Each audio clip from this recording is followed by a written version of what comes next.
tipo de ventaja que el investigador pueda pensar que es importante, sino que muchas veces lo que compra es reducción de riesgo.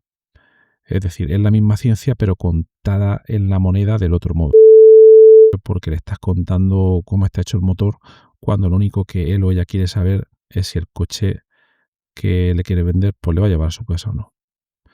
Bueno, el segundo punto es decir, que los niños que más se enganchaban no buscaban lo fácil, sino que buscaban dominar una destreza. Buscaban presumir delante de los otros niños de haber construido algo realmente institución académica, sin una pregunta que es brutalmente simple. Es decir, ¿alguien ha pagado ya por esto, sí o no? La verdad es que es un bucle bastante rápido. Y la moneda aquí es el dinero. Investigar está en todo. Soy Horacio Pérez y esto es Investigando la Investigación, un espacio para explorar la investigación sin límites ni fronteras más allá de áreas o etiquetas, porque nunca sabemos dónde puede llevarnos una idea.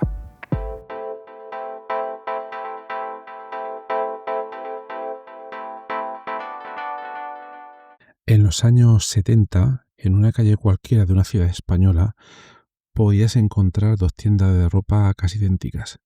Tenían las mismas telas, los precios eran muy parecidos, los escaparates se imitaban entre ellos y habían prendas que cualquiera podría haber confundido. Más o menos se podía decir que sobre el papel no había forma de distinguirlas. Pero sin embargo, una de ellas acabó convirtiéndose en una de las mayores empresas del mundo y la otra desapareció sin que nadie recuerde su nombre. La diferencia realmente no estaba en la tela, tampoco estaba en las máquinas de coser. Y las dos tiendas tenían básicamente el mismo tipo de inventario. Pero la diferencia estaba en algo mucho más sutil. Una de ellas había entendido qué compraba de verdad el cliente y la otra no lo había entendido tanto. La que le desapareció creía que vendía ropa, mientras que la que ganó, llamémosla Zara, porque fue Zara, quizás os suene, había comprendido que la clienta no entraba a comprar una prenda, entraba a comprar realmente el sentirse al día. Compraba novedad, compraba ver algo que hoy y que la semana pasada pues no estaba. Y cuando entiendes que venden novedad y no tela, entonces te dedicas a rediseñar la empresa entera de otra manera muy distinta. Es decir, te dedicas a fabricar en lotes pequeños, reponer las tiendas quizás 2 veces por semana y si algo no se vende, pues lo retiras en días en vez de esperar a la rebaja de temporada. Lo mismo por fuera, pero todo distinto por dentro. Entonces, esa pequeña frase que dicen el cliente no compra lo que tú crees que vendes es en realidad una de las cosas más difíciles de aceptar que conozco. Y es, créeme, el muro contra el que se estrella casi toda la investigación que intenta salir del laboratorio y llegar al mundo. Bien, este es un episodio un poco distinto, pero quédate que ya entenderás por qué y de qué va todo esto. Primero vamos a remontarnos a hace unos años, concretamente a 1610, para introducir un poco el tema. Entonces, es en este año, en 1610, cuando Galileo apuntó su telescopio al cielo y vio montañas en la Luna y también vio lunas girando alrededor de Júpiter. Y entonces invitó a otros sabios a mirar por el tubo. Y se cuenta que alguno de ellos pues se negó. Y uno de los casos más famosos es el de un filósofo de Padua que se llamaba Cesare Cremonini, que en realidad prefería no asomarse. Estaba tan seguro de que Aristóteles tenía razón cuando él decía que la Luna era una esfera perfecta, que pensaba que si realizaba una de estas nuevas observaciones, solo podía ser un engaño del instrumento. Pensaba, no quiero aprobar afirmaciones de las que no tengo conocimiento, dijo. Prefería sus certezas heredadas, de Aristóteles claro, a la incomodidad de mirar. Bueno, hoy en realidad de lo que quiero hablarte es de otro telescopio que casi ningún investigador quiere mirar. Y es un telescopio que no apunta al cielo realmente, sino que apunta al cliente. Porque un investigador sabemos que está entrenado durante años para mirar a través de un instrumento concreto, que es el instrumento de la verdad. se pregunta, ¿esto es correcto? ¿Esto es reproducible? ¿Esto resiste a la crítica? Y la verdad que podemos decir que es un instrumento maravilloso. Pero hay una pregunta que ese instrumento no sabe responder por muy bien afinado que esté. Y esa pregunta es, ¿por qué va alguien a pagar por esto? Quizá ya te vaya sonando un poco la pregunta y la situación. Es decir, en el fondo, tener razón y ser elegido por el cliente en este caso son dos cosas distintas. Y la verdad es que todos sabemos que se miden con instrumentos muy diferentes. Bueno, para poder seguir, déjame antes retomar una idea de otra conversación que tuvimos en algún episodio anterior. Quizás fue justo en el anterior a este, un episodio que iba sobre los distintos modos en que funciona la ciencia según dónde y cómo se adquieren los datos. Entonces comentábamos que hay un modo clásico, es el de toda la vida, donde el investigador diseña un experimento, recoge sus datos una vez, los analiza con calma y meses después publica un artículo. Pero claro, ese tipo de bucle es lento, requiere mucho cuidado y se cierra en una moneda muy concreta, que ya sabemos que es el paper, las citas, el reconocimiento de tus colegas, investigadores, etcétera. Y este es, en definitiva, pues el patrón de referencia aquí en la academia. Y es el que decide si tu ciencia vale y se basa en otros científicos o investigadores, pues leyéndote. Ellos son al final los que te van a juzgar. Pero en realidad hay otros modos. Por ejemplo, la astronomía no recoge el dato una sola vez. Recibe los datos en una especie de chorros continuos, día y noche, medidas astronómicas, y vaya aprendiendo sobre la marcha. Hay otras disciplinas como el trading cuantitativo, la predicción bursátil se puede resumir, que cierra el bucle con dinero, es decir, uno predice, realiza apuestas y el mercado te dice en segundos si acertaste con tus predicciones o no. Por otra parte, quizás todos conocéis los tests A/B de una web, los cuales miden en tiempo real qué es lo que prefiere la gente al visitarla, un botón, unos colores, un esquema u otro, sin necesidad de preguntarle. Pero fíjate en lo que cambia de un modo a otro. Cambia de dónde llega el dato que te dice si tienes razón. Y con ello cambia también la velocidad del bucle y también cambia la moneda en la que se cobra ese acierto. Pues bueno, en realidad, vender tu investigación en una empresa es entrar en uno de esos otros modos.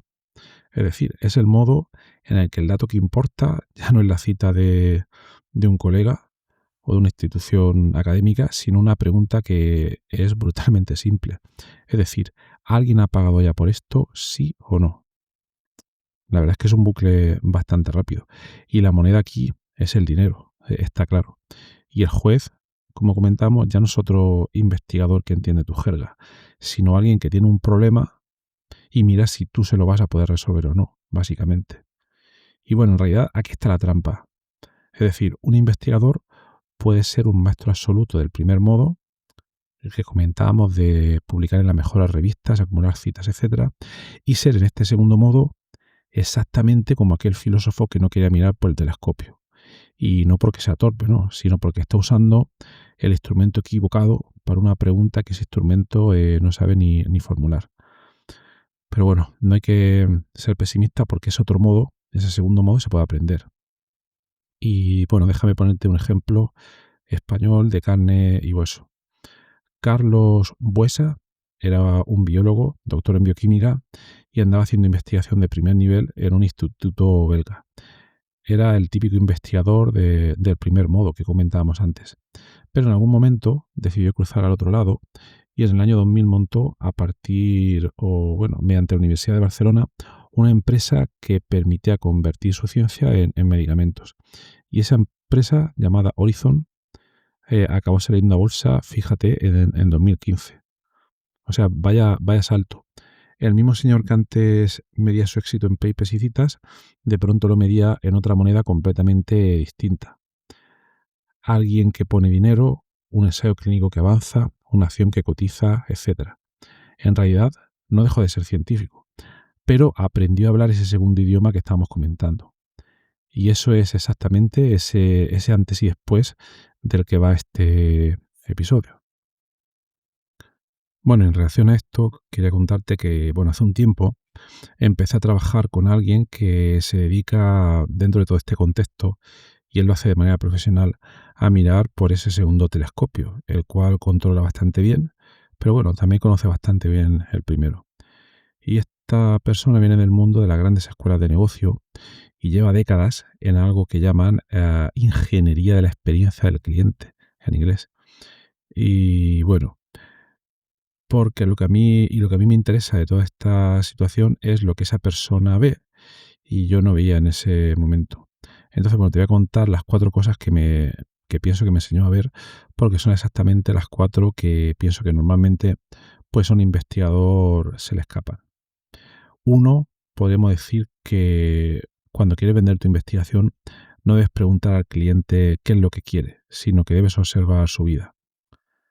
Es decir, hay una disciplina que se llama etnografía de diseño y ahí en lugar de centrar al cliente y preguntarle, oye, ¿qué es lo que tú necesitas?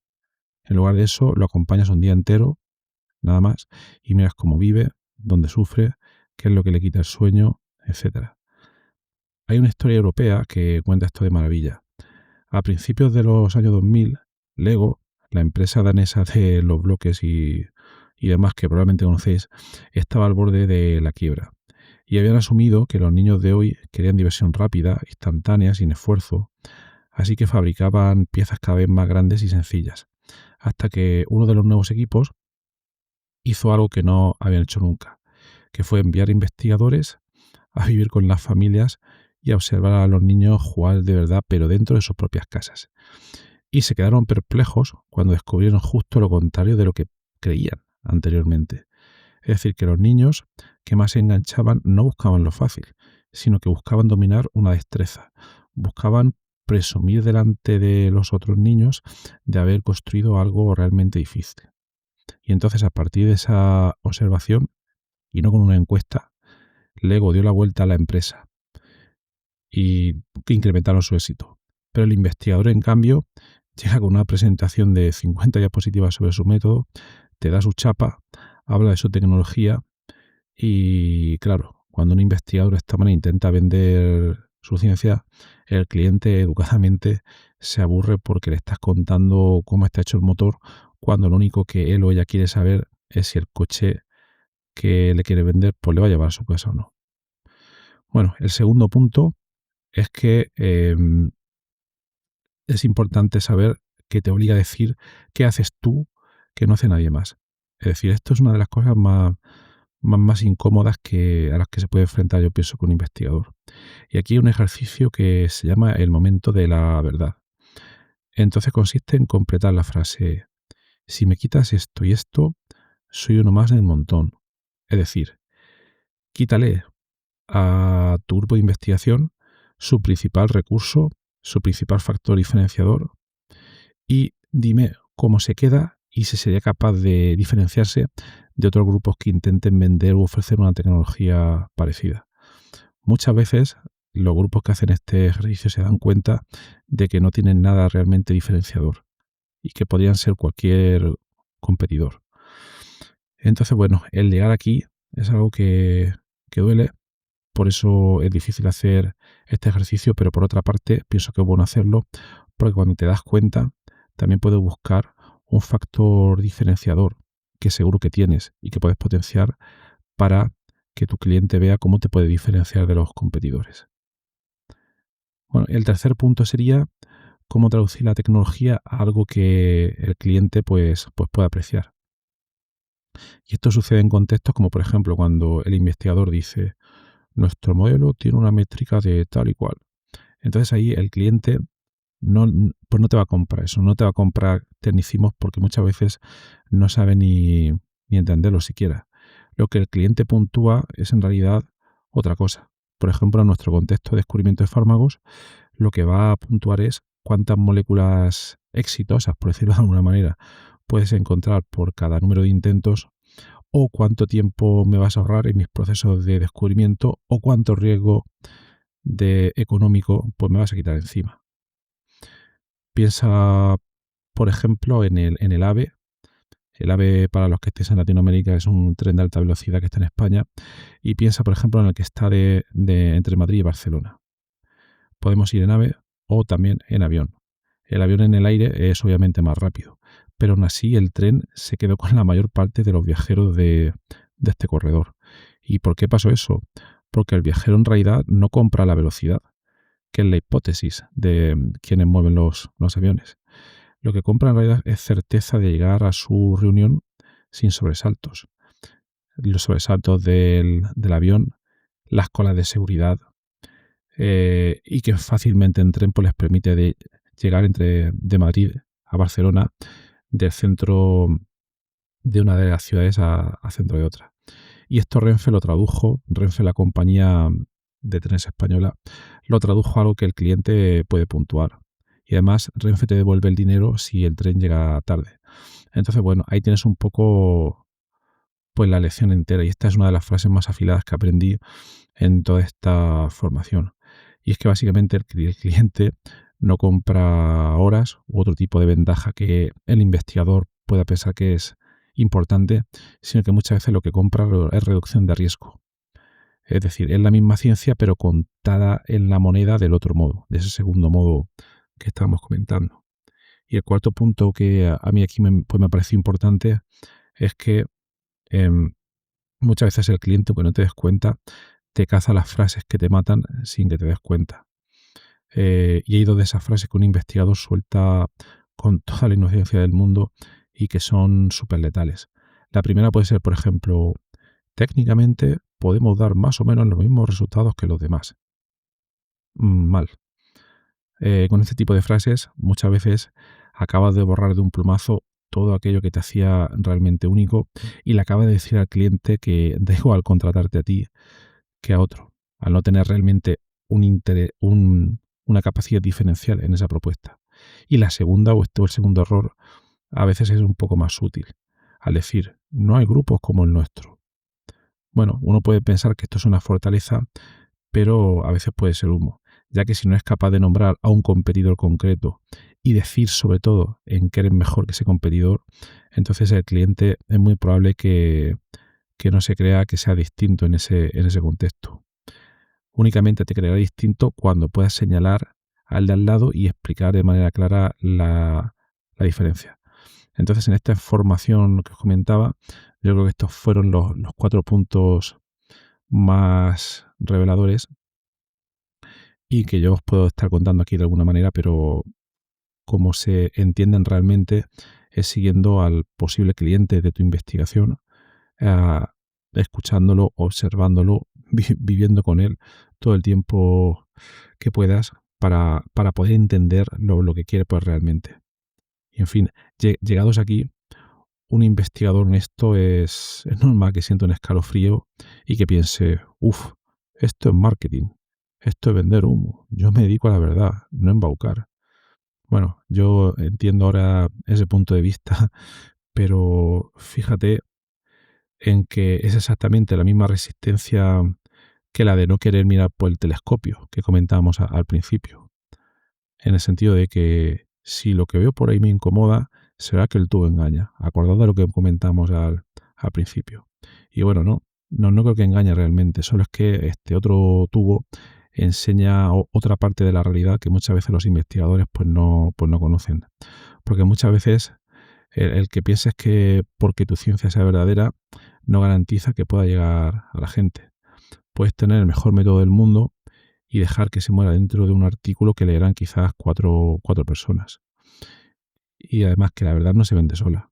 Igual que una colección de hechos no es todavía una teoría, como decía el gran matemático francés Henri Poincaré, una pila de piedras no es una casa. En resumen, en este contexto podemos decir que una colección de buenos resultados no es todavía algo que una empresa pueda comprar. Y aquí falta la estructura que lo conecta con el problema de alguien, de ese cliente al cual queremos llegar con nuestra investigación. Y en definitiva, no se trata de elegir entre las dos cosas que te la demuestran otro investigador. Y bueno, esta situación, te lo demuestra otro investigador español. Avelino Corma, Es un químico valenciano y es uno de los científicos más citados del mundo en su área y tiene cientos de artículos en las mejores revistas. Ha sido príncipe de Asturias, excelencia académica pura, pero al mismo tiempo tiene más de 200 patentes con catalizadores que hoy se usan en procesos de empresas como Repsol, Cepsa, ExxonMobil, etcétera. Y bueno, aquí lo importante es que no tuvo que rebajar lo más mínimo su ciencia para que ésta pudiera cruzar al mundo. Él pudo hacer las dos cosas a la vez y es un ejemplo claro. Así que el que dice o hago ciencia de verdad o me digo a vender, yo pienso que está montando una frontera que este señor Avelino Corma lleva cruzando prácticamente todos los días.